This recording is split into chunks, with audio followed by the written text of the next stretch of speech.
मैं doctor Seema Maheshwari, critical care specialist, Tantia hospital में। यहाँ हमारा आईसीयू पिछले 20 सालों से टांटिया हॉस्पिटल में चल रहा है।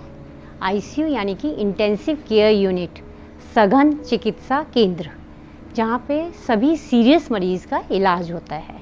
अब इसमें आप सोचेंगे कौन से सीरियस मरीज़? तो सीरियस मरीज़ में सेप्टिसीमिया वाले, जिसमें निमोनिया बिगड़ गया या कहीं और बॉडी में इन्फेक्शन था, पूरी बॉडी में फैल गया है, या फिर डेंगू, जो नॉर्मल डेंगू फीवर होता है उससे ज़्यादा बिगड़ गया, यानी कि या तो अंदर ब्लीडिंग हो गई है या फिर बीपी कम हो गया है, जिसे हम डेंगू शॉक सिंड्रोम या डेंगू एंकेफेलोपैथी दिमाग में चढ़ गया है, या फिर कुछ मरीज़ इस टाइप के जिसमें पॉइजनिंग होती है या वेंटिलेटर की ज़रूरत पड़ती है। पॉइजनिंग में जो ऑर्गेनोफॉस्फोरस पॉइजनिंग अपने एरिया में बहुत कॉमन है, उसमें सांस की मशीन की ज़रूरत पड़ती है। वो सारी सुविधाएं हमारे आईसीयू में अवेलेबल हैं।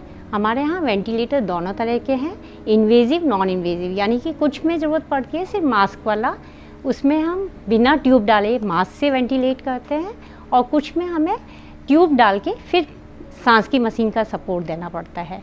हमारा आईसीयू इस संभाग का सबसे पहला आईसीयू है।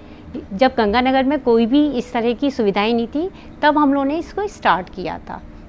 यहाँ पे ये सुविधा 24 घंटे उपलब्ध है, और इसमें सारी advanced ventilators, infusion pumps, monitoring, जो भी आप सोच सकते हैं, क्योंकि यहाँ सारे जटिल जो भी न्यूरोसर्जरी के ऑपरेशंस होते हैं उसके बाद भी न्यूरो आईसीयू की पूरी फैसिलिटीज़ अवेलेबल हैं, जिसमें हमें पेशेंट के ब्रेन की आईसीपी मॉनिटरिंग करनी पड़ती हैं, पेशेंट के वाइटल्स की कंटिन्यूस मॉनिटरिंग करनी पड़ती हैं, even invasive blood pressure monitoring करनी पड़ती है।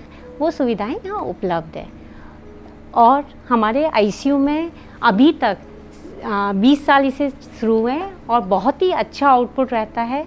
कई बार कुछ जटिल ऑपरेशंस होते हैं जिसमें यहाँ पे हम उन मरीज़ों को पोस्ट ऑपरेशन में सारा ध्यान रखते हैं, उनकी कंटिन्यूस सारे वाइटल ऑर्गन्स का ध्यान रखा जाता है, शुगर मॉनिटरिंग, इन्फ्यूज़ कंटिन्यूस, जिससे उसका आउटपुट ज़्यादा अच्छा निकलता है। इसी तरह कुछ मरीज़ ट्रॉमा के होते हैं, जिनमें पॉलीट्रॉमा के मरीज़ रहता है, जिसमें पेशेंट्स के मल्टी डिसिप्लिनरी अप्रोच यूज़ करनी पड़ती हैं। उनमें भी हमारी अच्छी फैसिलिटीज़ हैं और आउटपुट अच्छा रहता है।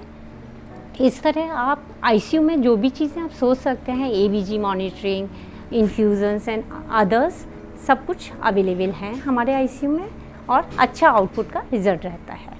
धन्यवाद।